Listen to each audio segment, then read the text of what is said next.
आज हम एक ऐसे कानून की बात करने वाले हैं जिसने सचमुच नागरिक अधिकारों के इतिहास को ही बदल कर रख दिया। वो कानून है विकलांगता अधिकार अधिनियम।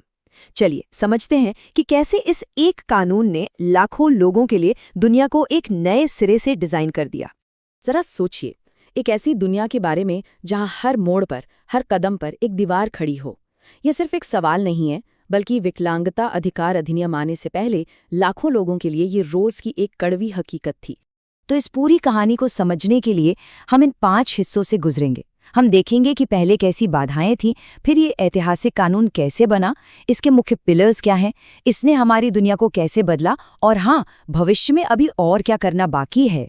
तो चलिए सबसे पहले उस दौर में चलते हैं। ये समझना बहुत जरूरी है कि आखिर इस कानून की जरूरत पड़ी ही क्यों। ये स्लाइड उस पुराने और नए दौर के बीच का जमीन आसमान का फर्क दिखाती है। नौकरी पाने से लेके बस में चढ़ने तक, मतलब हर जगह एक अनदेखा नो एंट्री का बोर्ड लगा होता था। और ये सिर्फ एक असुविधा नहीं थी, ये समाज से सीधे सीधे बाहर कर देने जैसा था। और ये उस दौर की भावना और सामाजिक सच्चाई को बिल्कुल साफ कर देती है। मतलब मसला सिर्फ इमारतों या सड़कों का नहीं था, बल्कि समाज में अपनी जगह न होने का जो गहरा एहसास था, ये उसकी बात है। देखिए, ये कानून कोई तोहफा नहीं था जो रातों रात मिल गया। नहीं, ये बराबरी के लिए एक बहुत लंबे और मजबूत संघर्ष का नतीजा था, जिसे दशकों की मेहनत के बाद जीता गया।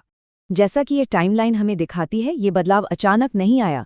इसकी शुरुआत तो दूसरे विश्व युद्ध के बाद विकलांग सैनिकों ने की थी और वहां से लेकर 1990 तक दशकों तक लगातार कोशिशें होती रहीं। हर एक पड़ाव ने इस ऐतिहासिक कानून की नींव को और मजबूत किया। अच्छा, तो अब जरा गहराई में उतरते हैं और देखते हैं कि इस कानून के अंदर असल में है क्या और ये काम कैसे करता है। तो इस कानून को आप कह सकते हैं कि 4 मजबूत पिलर्स पर खड़ा किया गया है, और हर पिलर जिंदगी के एक अलग हिस्से में मौजूद दीवारों को तोड़ने के लिए बनाया गया है। चाहे वो नौकरी हो, सरकारी दफ्तर हो, दुकानें हो या फिर हमारे बात करने का तरीका हो। अब इस स्लाइड में जो बात सच में बहुत दिलचस्प है, वो है उचित समायोजन का कॉन्सेप्ट। इसका मतलब ये नहीं है कि किसी कंपनी पर कोई बहुत बड़ा बोझ डाल दिया जाए। नहीं, इसका मतलब है प्रैक्टिकल हल निकालना। जैसे किसी को एक स्पेशल कीबोर्ड दे देना या काम के घंटों में थोड़ी सी फ्लेक्सिबिलिटी लाना, ताकि हर कोई अपनी काबिलियत का पूरा इस्तेमाल कर सके।